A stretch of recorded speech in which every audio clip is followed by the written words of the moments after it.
पर कोई है। कौन है वहाँ? मार देगा हमें वो। उस कमरे में काला साया है। वो देखो, कोई गुजरा। I can feel someone breathing.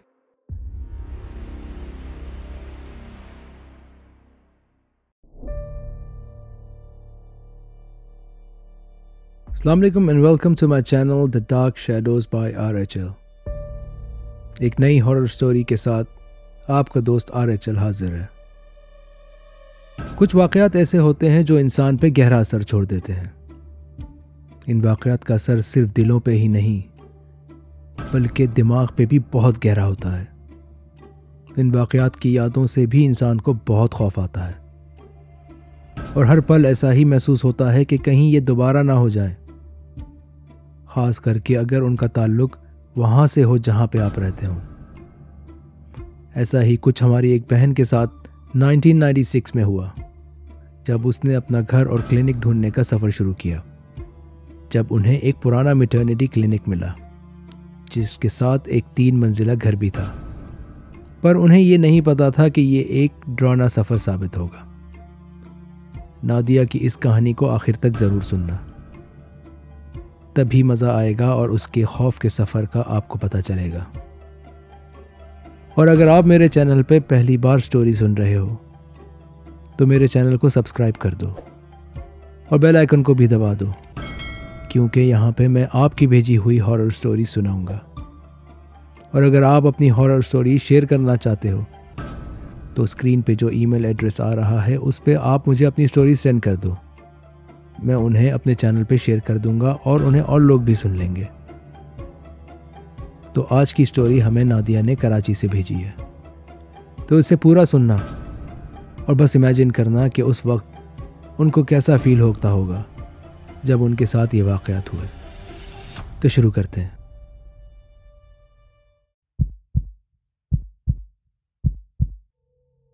अस्सलाम वालेकुम RHL, उम्मीद करती हूँ कि आप खैरियत से होंगे। मैंने रिसेंटली आपका चैनल देखा तो सोचा कि आपको अपनी लाइफ का एक वाक़या बताती हूँ जो हमारे साथ 1996 में हुआ। मेरी अम्मी डॉक्टर थी, गायनेकोलॉजिस्ट, और उन दिनों हम लोग रहने के लिए घर ढूंढ रहे थे और अम्मी क्लिनिक भी ढूंढ रही थी अपनी प्राइवेट प्रैक्टिस के लिए। इरादा यही था कि क्लिनिक घर के करीब हो तो आने जाने में आसानी रहेगी। हमने काफ़ी जगहें देखी पर कहीं बात नहीं बनती थी, पर फिर हमें एक जगह मिली जो हमारे लिए काफ़ी आइडियल थी। ये एक पुराना मैटरनिटी क्लिनिक था जिसके साथ एक 3 मंजिला घर बना हुआ था। ये दोनों ही फॉर सेल थे। अम्मी ने मामू के साथ जगह देखी तो उन्हें बहुत पसंद आई। ये घर और क्लिनिक 5 साल से खाली था। घर क्लिनिक से जुड़ा हुआ था और एक डॉक्टर साहब का था जो अपनी वाइफ के साथ इस घर में रहते थे और उनकी वाइफ क्लिनिक चलाती थी। बताया यही गया था कि अब वो काफ़ी अरसे पहले कनाडा अपने बच्चों के पास मूव हो गए हैं, क्योंकि उनकी वाइफ तबीयत के इश्यूज़ की वजह से मज़ीद इस क्लिनिक को नहीं चला पा रही थी। अब उनका वापस आने का इरादा नहीं था, तो 5 साल बाद वो इस जगह को घर समेत बेच रहे हैं। हमें जगह समझ आ गई और हमने क्लिनिक और घर खरीद लिया। ये एक 3 मंजिला घर था और थोड़ा पुराना था, पर बहुत पुराना नहीं था। इरादा यही था कि हम 2nd और 3rd फ्लोर खुद यूज़ करेंगे और ग्राउंड फ्लोर रेंट पे दे देंगे। हम घर में मूव हो गए और अम्मी ने अपना क्लिनिक भी सेट कर लिया। मामू अपनी फैमिली के साथ हमारे घर के ग्राउंड फ्लोर पे रेंट पे आ गए, जिससे हमें काफ़ी आसानी हो गई, क्योंकि अब्बू का इंतकाल हो चुका था और हमारी फैमिली में सिर्फ हम 3 बहनें और अम्मी थीं, तो मामू के आने से काफ़ी रौनक हो गई थी।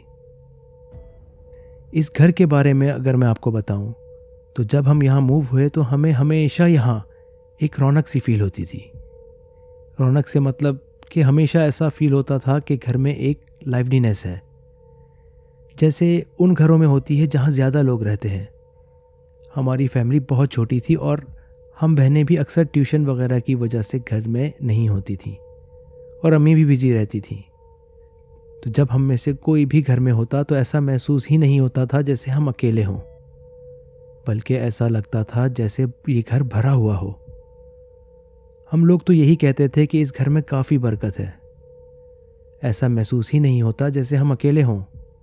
हमने पॉजिटिव ही लिया इस बात को। पर तकरीबन 3-4 महीने बाद कुछ अजीब और गरीब चीज़ें होने लगीं, या यूं कहूं कि जो भी इस घर में थे अपनी मौजूदगी जाहिर करने लगे। एक रात हमें ऊपर वाले फ्लोर से फर्नीचर मूव होने की आवाज़ आने लगी। आवाज़ें इतनी ज़ोरदार थीं कि हम नींद से उठ गए। तो हम सुनते हैं जैसे कोई भारी फर्नीचर ऊपर वाले फ्लोर पे मूव कर रहा हो। हमें लगा कि कहीं चोर ना आ गया हो, तो हमने मामू को नीचे से बुलाया और ऊपर देखने गए तो ऊपर वाला फ्लोर लॉक था। हमने लॉक खोला तो अंदर कोई नहीं था, पर फर्नीचर किसी ने मूव किया हुआ था। हम ऊपर वाले फ्लोर कम ही जाते थे, या हम बहनों को जब अकेले पढ़ाई करनी होती तो तब जाते थे, पर हम फर्नीचर नहीं हिला सकते थे क्योंकि वो काफ़ी भारी था। तो हम में से कोई नहीं था और अंदर किसी के आने के भी कोई साइंस नहीं थे। तो हमारे लिए बहुत अजीब था कि ये फर्नीचर किसने मूव किया। खैर, उस रोज़ तो हम चेक करके चले गए, पर ये आवाज़ें रेगुलरली आने लगीं, जैसे कोई ऊपर चल रहा हो या जैसे कोई फैमिली ऊपर रह रही हो। फिर जो घर में रौनक वाली फीलिंग थी अब एक अजीब पुरअसरार फीलिंग में बदलने लगी, और तब ज़्यादा जब हम अकेले हों। अक्सर महसूस होता था जैसे कोई हमें देख रहा हो, और जैसे ही हम उस तरफ तवज्जो देते तो कोई नहीं होता वहाँ। एक दोपहर मैं अपनी पढ़ाई में मसरूफ़ थी तो मुझे अम्मी की आवाज़ आई कि यहाँ आओ और मुझे कुछ अलमारी से निकाल के दो। मैंने जवाब दिया कि आती हूँ अम्मी, और मैंने बुक्स साइड टेबल पर रखकर कमरे की तरफ जाने लगी। तो जाते हुए मुझे महसूस हुआ कि अम्मी तो क्लिनिक पे होंगी, तो मुझे आवाज़ किसने दी, और बहनें तो स्कूल गई हुई हैं। मैं बहुत डर गई और मैंने कमरे में जाना मुनासिब नहीं समझा। और जब मैं वापस पलटी वहाँ पे जहाँ पे मैं बैठी थी तो मेरी बुक्स गायब थी। मैं भागती हुई नीचे अपने मामी के पास आ गई और उनको बताया तो वो भी बहुत परेशान होने लगी। पर हम जब भी अम्मी को ये बातें बताते तो उन्हें यकीन नहीं होता, और वो यही कहती कि मूवीज़ कम देखा करो, वहम है तुम्हारा। पर आरचल भाई, ये हमारे साथ बहुत ज़्यादा होता था और अम्मी को यकीन दिलाना बहुत मुश्किल था, क्योंकि अम्मी डॉक्टर थीं और इन चीज़ों पे बिलीव नहीं करती थी। उड़ते उड़ते हमें ये भी बातें सुनने को मिलती थीं कि अम्मी के क्लिनिक में कुछ अजीब व गरीब चीज़ें होने लगी हैं। रिसेप्शनिस्ट ने ये बातें तो बहुत बताईं कि कई बार क्वाइट टाइम्स पे अचानक बहुत सारे पेशेंट्स आ जाते थे और नंबर लेते, और जब उनका नंबर आता तो वो अम्मी के रूम में जाते। जब बहुत टाइम हो जाता और वो अम्मी के रूम में जाके देखते तो अम्मी के साथ कोई नहीं होता। ये बातें उन्होंने अम्मी को भी बताईं, पर वो यकीन नहीं करती थी और यही कहती थी कि तुम मेरे क्लिनिक को बदनाम करना बंद करो। हद तो तब हुई जब क्लिनिक की रिसेप्शनिस्ट काम छोड़ के चली गई और वहाँ काम करने वाले भी बहुत खौफज़दा रहने लगे। यही सुना था कि उसे अम्मी के रूम में कोई औरत जाती हुई नज़र आई थी जब अम्मी वहाँ नहीं थी, और जब उसने जाके देखा तो वहाँ 3 औरतें अजीब सी शक्लों में बैठी थीं, जिससे वो खौफज़दा हो गई और काम छोड़ के चली गई। अब हमें क्लिनिक में काम करने के लिए लोग भी मिलना मुश्किल होने लगे, और अम्मी को जब यकीन होने लगा, जब हमारे क्लिनिक पे खुली फार्मेसी बंद हुई और उसके मालिक ने अम्मी को बताया कि आपका क्लिनिक आसेब ज़दा है और यहाँ काम करना बहुत मुश्किल है। उसके पास भी कई बार औरतें दवाई लेने आईं, और जब वो दवाई लेकर उनके पास गया तो वो वहाँ नहीं होती थी, या तो आती कोई जवान औरत थी, और जब वो दवाई लेकर पलटता था तो कोई बूढ़ी औरत या बच्ची होती थी। उसने अम्मी से कहा, आप इस जगह को पहले क्लियर करवाएं वरना आपको प्रॉब्लम हो सकती है। अम्मी ने अपने किसी जानने वाले को कहा कि किसी मौलवी वगैरह को ये जगह दिखलाओ और पता करवाओ कि क्या मामला है, और अगर कोई मसला है भी तो क्लियर करवाओ। उन साहब ने किसी मौलवी साहब से बात भी की और उन्होंने आके हमारे क्लिनिक और घर पे पढ़ाई की। अब उसके बाद ये मामलात बहुत बिगड़ने लगे और बहुत ज़्यादा ज़ाहिर होने लगे। रात में हमें एक चीख की आवाज़ आती और ऐसा महसूस होता जैसे क्लिनिक से आ रही हो, और जैसे कोई औरत बहुत दर्द में चीख रही हो, चौकीदार के साथ जाके कई बार हमने देखा भी, पर क्लिनिक पे कोई नहीं होता था। पर वो भी यही कहता था कि बाजी मुझे ऐसा महसूस होता है जैसे ये क्लिनिक रात में बंद नहीं है और अभी भी यहाँ पेशेंट्स मौजूद हैं, और जैसे एक नहीं कई पेशेंट्स हों और एक गहमा गहमी हो अंदर। नीचे वाले फ्लोर पे मामू की बेटियों को भी अब ये चीज़ें तंग करने लगी। उनको एक सफ़ेद लिबास में बच्ची नज़र आती जो एक कमरे से दूसरे कमरे में जाती, और ये बहुत फ्रीक्वेंटली होने लगा। पर एक रात तो उनके साथ ऐसा हुआ जिसकी वजह से वो अगले रोज़ ही घर छोड़ के चले गए। मामू की बड़ी बेटी जो मेरे बराबर थी अपने बेड पे सोने लेट गई, और जब मगरिब का वक्त हुआ तो उसे ऐसा महसूस होने लगा जैसे उसे सांस नहीं आ रही है या उसका गला कोई दबा रहा हो। वो नींद में आंखें खोलने की कोशिश करती है, तो जब उसकी आंखें खुलती हैं तो एक औरत सफ़ेद कपड़ों में उसके सीने पे चढ़ी होती है जो उसका गला दबा रही होती है। वो दिल में आयतुल कुर्सी पढ़ती है तो वो औरत तेज़ी से ऊपर की तरफ चली जाती है। जब मामू घर छोड़कर गए तो अम्मी ने फिर से कोशिश की कि मौलवी साहब को घर लेकर आएं और फिर से पढ़ाई करवाएं, पर उन्होंने मना कर दिया और कहा कि बेहतर है कि आप लोग इस जगह को छोड़ दें। ये घर और क्लिनिक बहुत भारी है और मेरे बस की बात नहीं। पर परेशानी तब हुई जब ये मामला एक रात मेरे साथ हुआ।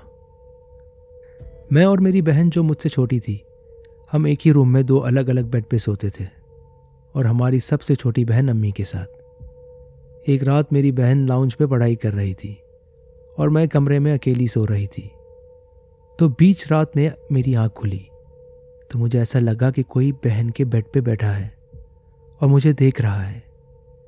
अंधेरा था तो मुझे ज़्यादा तो नज़र नहीं आया, पर कोई काला साया नुमा चीज़ नज़र आई जिसकी आंखें चमक रही थीं।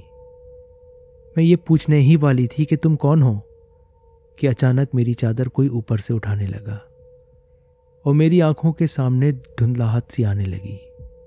फिर मुझे अपने सर पे एक ठंडी हवा महसूस हुई जैसे कोई फूंक रहा हो, और फिर वो ठंडक मेरे पूरे जिस्म पे फैल गई। मैं कँपकँपाने लगी और फिर कोई मेरे पास से जाने लगा और वो ठंडी हवा उसके साथ चली गई। मैं उठ के बैठी और जैसे मेरे जिस्म में जान ख़त्म हो गई हो, और वहीं पे मैं बेहोश हो गई। मैंने सुबह उठ के अम्मी को ये बताया तो अम्मी बहुत घबरा गईं और फिर कहने लगीं कि जब से मौलवी साहब आके गए हैं घर में मुझे भी तुम और तुम्हारी बहनें चलती फिरती नज़र आती हैं। हालांकि तुम लोग स्कूल कॉलेज गए होते हो, पर मैंने इसलिए नहीं बताया कि तुम लोग घबरा ना जाओ। बस हमने वो घर छोड़ दिया और अम्मी ने भी क्लिनिक को ताला लगा दिया। वैसे भी ये मशहूर हो गया था कि ये एक आसेबी क्लिनिक है, तो लोग नहीं आते थे। मामू ने अपनी तरफ से इन्वेस्टिगेशन की तो पता चला कि ये क्लिनिक और घर तो आसेब ज़्यादा पहले से ही मशहूर थे। ये एक मैटरनिटी क्लिनिक था पहले, तो यहाँ पे प्रोसीजर्स के दौरान कई औरतों की डेथ्स भी हुई हैं। अब ये आसेब उन डेथ्स के बाद आए या उनका उनसे कोई ताल्लुक़ था भी या नहीं, ये मुझे नहीं पता। पर जिसके साथ भी कुछ हुआ उसने औरतों को ही देखा था। तो ये था एक वाक़या जो हमारे साथ हुआ था। अगर आपको पसंद आए तो इसे ज़रूर शेयर करिएगा। तो आज की स्टोरी मज़ेदार थी या नहीं, मुझे कमेंट करके ज़रूर बताना। मुझे लगता है आपको भी ये स्टोरी पसंद आई होगी।